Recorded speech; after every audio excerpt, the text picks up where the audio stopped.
갈리오가 아가야 총독되었을 때 유대인이 일제히 일어나 바울을 대적하여 법정으로 데리고 가서 말하되, 이 사람의 율법을 어기면서 하나님을 경외하라고 사람들을 권한다. 바울이 입을 열고자 할 때 갈리오가 유대인들에게, 너희 유대인들아, 만일 이것이 무슨 부정한 일이나 불량한 행동이었으면 내가 너희 말을 들어주는 것이 옳거니와, 만일 문제가 언어와 명칭과 너희 법에 관한 것이면 너희가 스스로 처리하라. 나는 이러한 일에 재판장 되기를 원하지 아니하노라.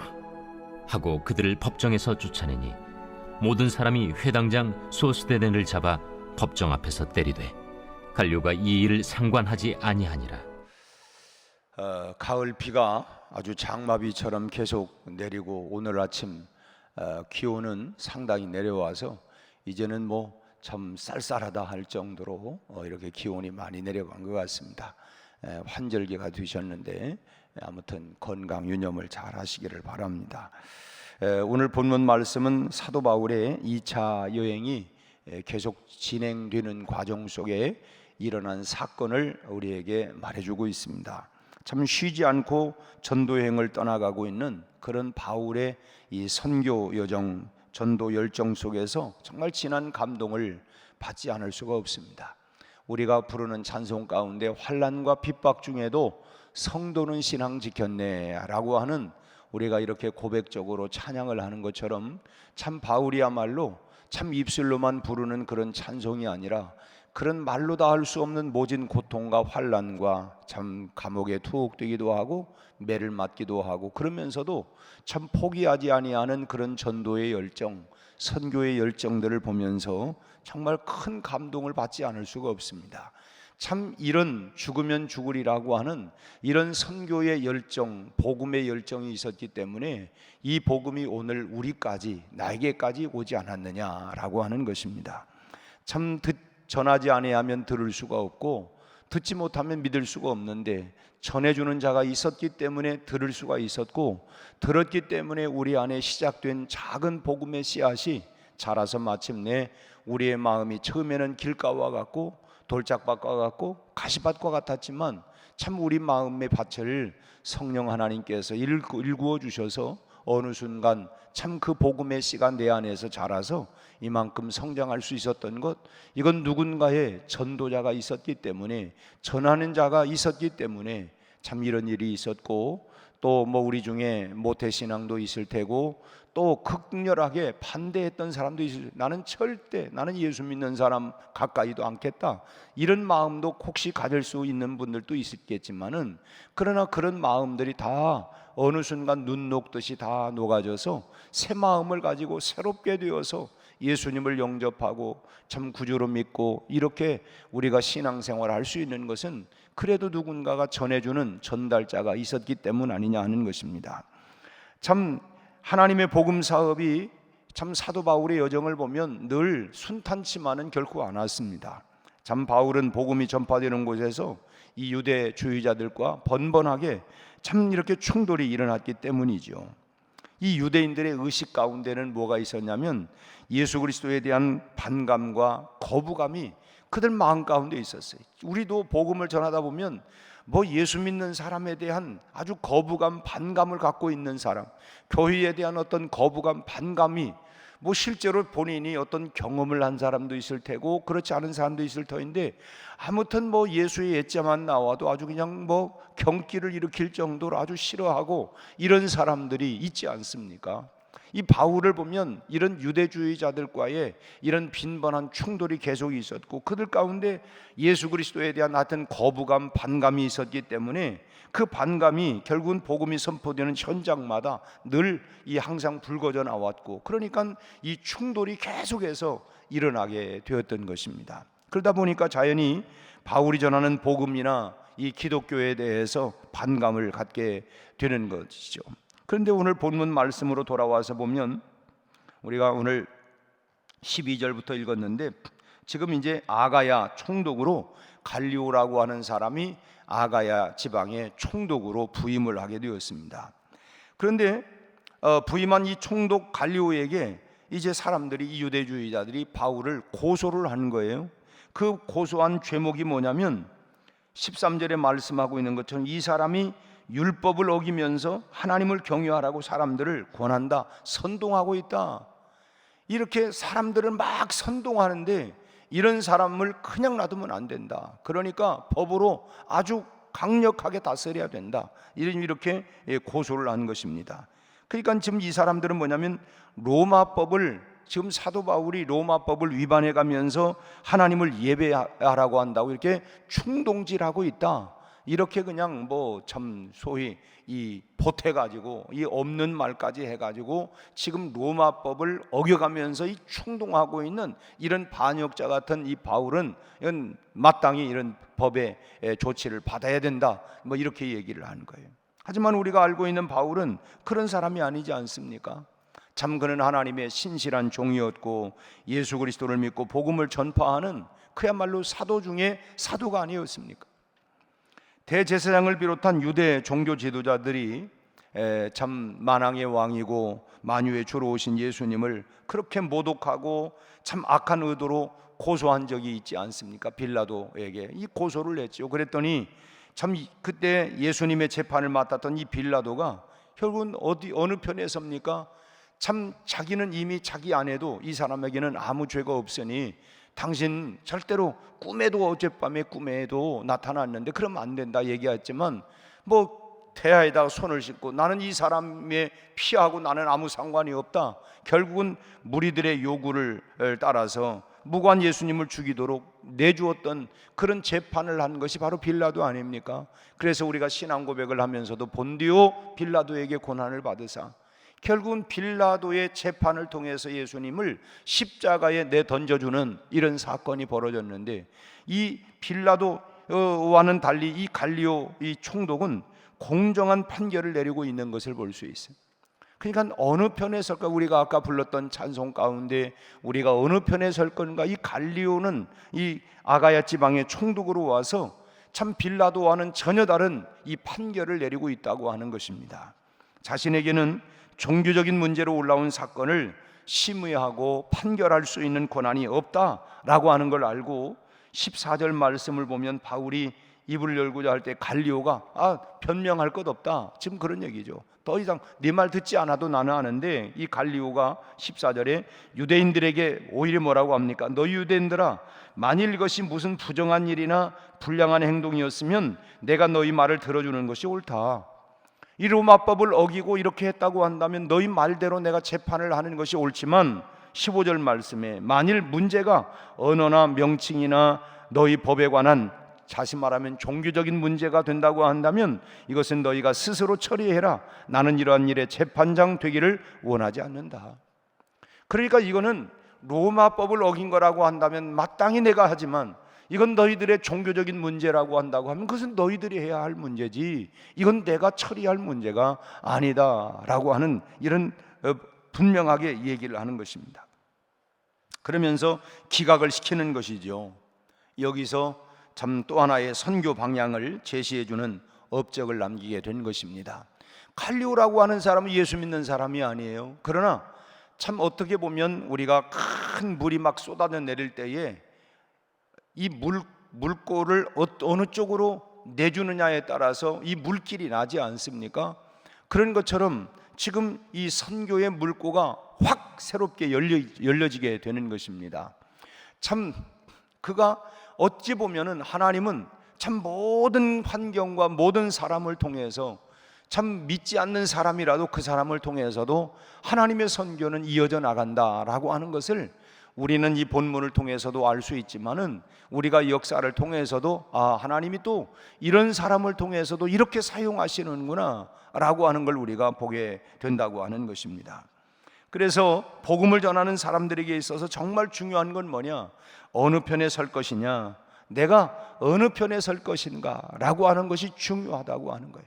사실 오늘 우리가 새벽에 깨어서 기도하는 것도 하나님, 내가 오늘 하나님 편에 서서 살 것입니까? 아니면 그냥 세상 편에 돌아가는 편에서 내가 서서 살 것인가? 사실은 우리가 결단하는 거 아닙니까?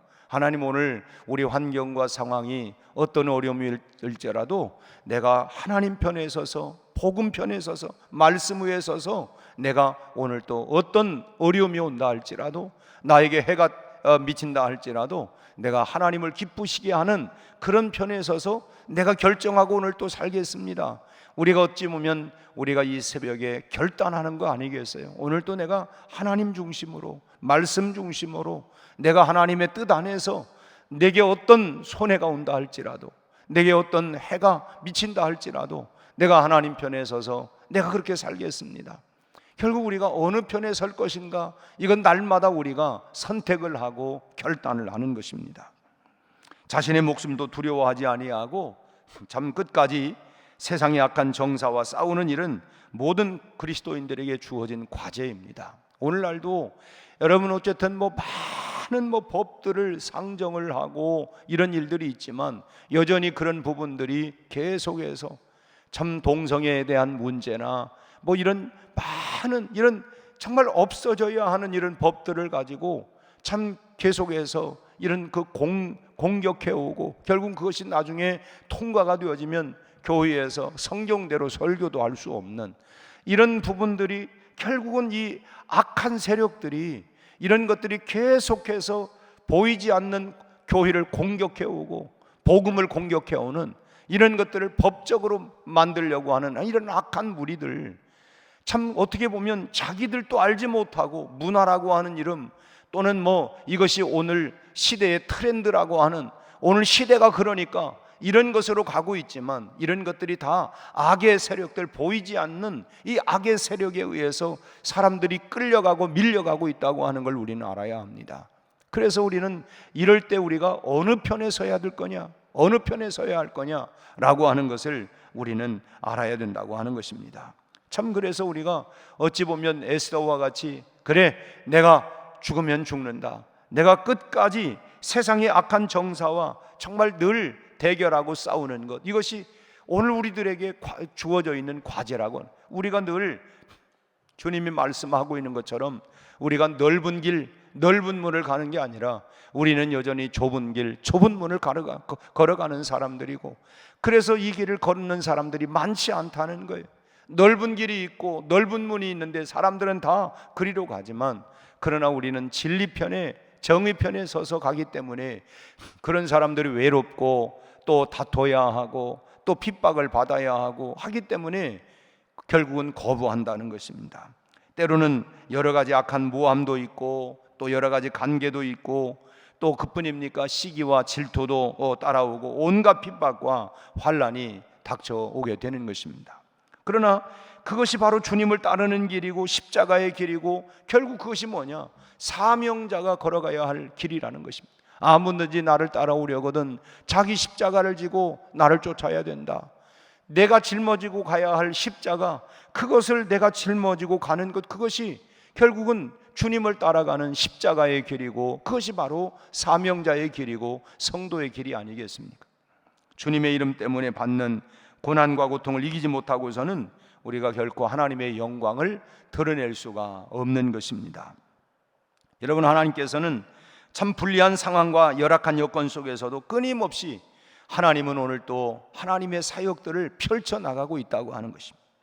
참 세상의 어떤 조건도 하나님의 그 모든 역사를 결국은 끊을 수가 없습니다. 굴복시킬 수가 없는 거예요. 하나님은 오히려 악한 상황을 통해서도 참 하늘의 역사를 이루어 가실 뿐만 아니라 악인을 때로는 들어서 쓰기도 하고 악한 상황을 선한 도구로 그렇게 활용해서 사용하기도 한다고 하는 것입니다. 그렇기 때문에 참 사도 바울은 로마서 8장 28절에서 이런 고백을 합니다. 우리가 알거니와 하나님을 사랑하는 자, 곧 그 뜻대로 부르심을 입은 자들에게는 모든 것을 합력하여 선을 이루느니라. 결국은 하나님을 사랑하는 그 사람들에게 때로는 악이 있지만 지나고 나니까 이런 과정을 통해서도 하나님이 선을 이루어가기 위하여 그걸 그렇게 사용하셨구나. 결국은 우리는 이 말씀을 지금 환경과 상황과 이런 것이 아니라 하나님의 말씀을 우리가 굳게 붙들고 의지하고, 그래 하나님이 이렇게 말씀하셨으니까 결국은 합력하여 선을 이루어갈 거라고 하는 이 말씀을 내 삶의 증인으로 우리가 증명해 내야 된다고 하는 것입니다. 물론 때로는 힘들고 어렵고 다퉈야 하고 이런 참 모함을 받기도 하지만, 그러나 합력해서 하나님은 선을 이루어 가신다라고 하는 것입니다. 주님은 우리의 선과 악을 명확하게 분별하시는 참으로 그런 영원한 재판관이십니다. 세상에서는 온갖 더러운 일들로 참 송사가 이루어지고 있고, 오늘 또 국회에서는 이재명 씨에 대한 찬반 이런 얘기를 하고 있지만, 참 우리로 볼 때는 참 너무너무 안타까워요. 정말 국민을 위한 이런 법들을 다루는 기관인지, 자기들의 입지 조건을 갖추고 자기 자리를 차지하기 위한 것인지, 참 너무너무나도 참 제가 좀 정치적인 발언이 되기는 하지만 너무너무 안타까운 일들이 참 다 국회에 나갈 때는 지역을 위해서, 백성들을 위하여, 국민을 위하여지만은 우리에게 비춰지는 모든 것들은 다 자기 자리 차지하기 위한 것밖에 안 되는, 참 이게 세상이 이 세상. 흔한 말로 그러죠. 화장실 갈 때 마음하고 올 때 마음하고 틀리더라.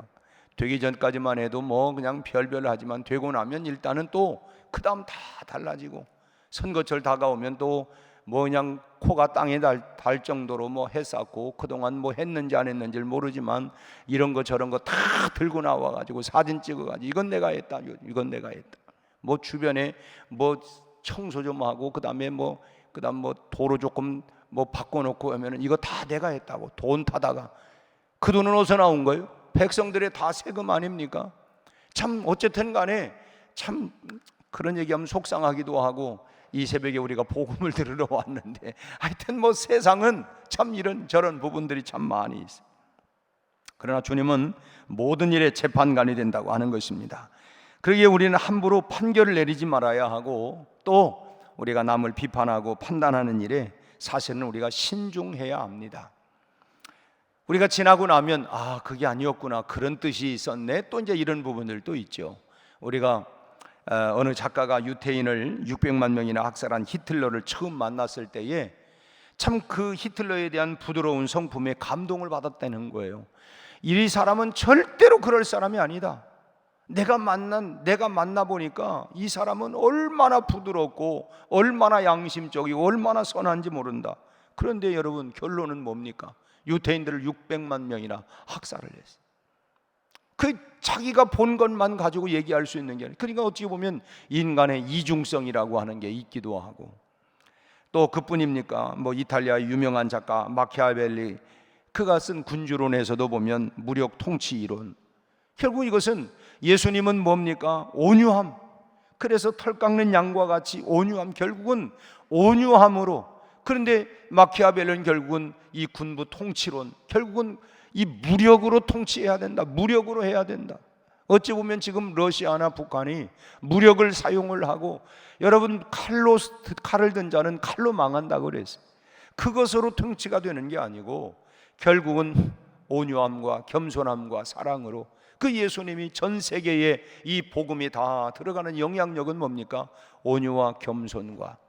우리가 다 강하면 부러지지만 혀는 여러분 부드럽지만 모든 걸 다 삭혀냅니다.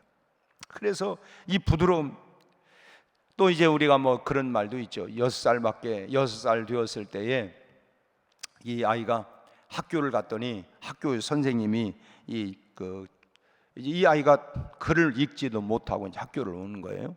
그러니까 이 아이에게 이제 선생님이 글을 써줬는데 그 내용이 뭐냐면, 이 아이는 너무 우둔하고 바보 같아서 참 학교에서 가르치는 걸 배울 수가 없습니다. 학교에 보내지 않는 것이 좋겠습니다 해가지고 그걸 종이에 써가지고 이 아이에게 준 거예요. 그걸 엄마가 받아봤어요. 이 아이는 너무 우둔하고 바보스러워서 학교에 보내지 않는 게 좋겠습니다. 근데 이 아이가 나중에 어떤 사람이냐, 이 사람이 바로 이 유명한 발명가 에디슨입니다. 에디슨을 그러니까 선생님은 바보로 봤어요. 글도 읽지도 못하고. 내가 평가를 해보니까 이 아이는 도저히 참 불가능한 아이다라고 생각을 했지만, 이 아이가 이 세계적인 발명가 에디슨, 선생님의 판단이 잘못된 편견이었다고 하는 것이 여실하게 드러났다 하는 것입니다. 앞서도 이 참 히틀러에 대한 독재자의 얘기를 했지만 자기가 보았던 그런 어떤 그 편견이 결국은 잘못될 수가 있다고 하는 것입니다. 우리는 어떤 시각으로 사람들을 판단하고 계시나요? 오늘 본문에서는 등장하고 있는 유대인들처럼 편견을 가지고 사람들을 판단해서 사람을 억울하게 만들어서는 안 된다고 하는 것입니다. 결국은 이 유대인들이 갈리오가 새로 이제 총독으로 오니까 법을 어겼다고 해가지고 충동질을 하고 이렇게 했지만 다행히 하나님은 참 이 갈리오라고 하는 사람의 마음을 잘 붙잡아서 이 문제를 오히려 그 다음에 16절에 보니까 오히려 유대인들을 법정에서 쫓아내버렸어요. 그때 이 사람이 이제 이 사람들이 나가가지고 공연히 회당장 소스테네를 붙잡아가지고 법정 앞에서 때리는 것입니다. 그런데 갈리오가 그걸 상관하지 않아요. 그건 니네들 종교적인 문제니까 니네들이 알아서 이렇게 해라, 뭐 이렇게 하고 이제 상관하지 않았다라고 하는 것입니다. 여러분, 오늘 또 세상의 모든 일을 하나님께서 주도하고 진행해 나가시고 결국은 시작과 끝, 우리가 말하고 있는 알파와 오메가가 되시는 하나님께서 결국은 하나님의 뜻대로 이 세상이 다 돌아가고 결론을 맺게 되리라고 확신합니다. 하나님께서는 어떠한 악조건도 결국은 선하게 모든 것을 합력하여 선을 이루시는 하나님께서 때로는 그런 부분들이 악한 것 같지만 그러나 시간 속에서 하나님은 그걸 통해서 선으로 우리를 바꾸어 주신다고 하는 거예요. 그렇기 때문에 참 비록 어려움에 처한다 할지라도 여러분, 오늘 우리는 하나님을 바라보면서 결코 낙심하지 말고 포기하지 말고 선하신 재판장이신 하나님을 의지하고 오늘 또 담대한 마음을 가지고 하나님은 오늘 또 내 편이다, 하나님은 오늘 또 임마누엘 나와 함께 하신다, 하나님은 참 공의로우신 분이다, 그 하나님을 의지하고 붙들고 오늘 또 담대한 마음으로 이 하루를 승리하는 이 복된 하루가 다 되시기를 주님의 이름으로 축원합니다. 기도하겠습니다. 하나님 아버지, 오늘 또 우리에게 새날을 허락하여 주시니 감사합니다. 이른 새벽 미명 온 세계가 고요한 이 시간에 우리가 하나님 조용히 깨어 일어나 하나님의 성전에 나와 기도할 수 있도록 하나님 은혜를 주시고 오늘 또 말씀을 통하여 주님의 마음을 그리고 주님의 생각을 그리고 주님의 은혜를 사모하며 이 아침에 하나님 엎드려 싸우니 하나님 오늘 또 하나님 편에 서서 말씀 편에 서서 우리가 하나님이여 살아갈 수 있도록 강하고 담대함과 용기를 허락하여 주시옵소서. 우리 앞에 하나님 때로는 여러 가지 어려움과 고난과 또 하나님이여 편견들이 있기도 하지만 그러나 오직 하나님 중심으로 말씀 중심으로 오늘 또 살아갈 수 있도록 하나님 우리가 지치지 않도록 힘과 능력과 용기를 더하여 주시옵소서. 아버지 하나님, 오늘 또 하나님의 선하심을 우리가 믿고 의지하며 오늘 또 하나님이여 승리하게 하여 주옵시고 오늘 하루의 삶도 하나님이여 우리 모든 성도들의 각각의 삶의 현장마다 주님의 풍성한 은혜를 부어 주옵소서. 약한 자를 치료하여 주시고 병든 자를 고쳐주시고 우리 아버지 하나님 수술을 앞둔 자들에게 하나님이여 치유와 회복들이 일어나게 하여 주옵시고 우리 하나님 수험생들에게 지혜와 명철을 더하여 주셔서 남은 기간 동안 잘 감당할 수 있도록 저들의 진로와 앞길을 열어 주시옵소서. 우리 아버지 하나님 어린아이로부터 하나님이여 이제 장년 노년에 이르기까지 하나님의 영으로 충만하게 하여 주옵시고 늘 은혜 안에서 하나님을 기쁨하며 찬양하며 오늘 또 감사한 하루가 되게 하여 주옵소서. 예수님 이름으로 기도하옵나이다. 아멘.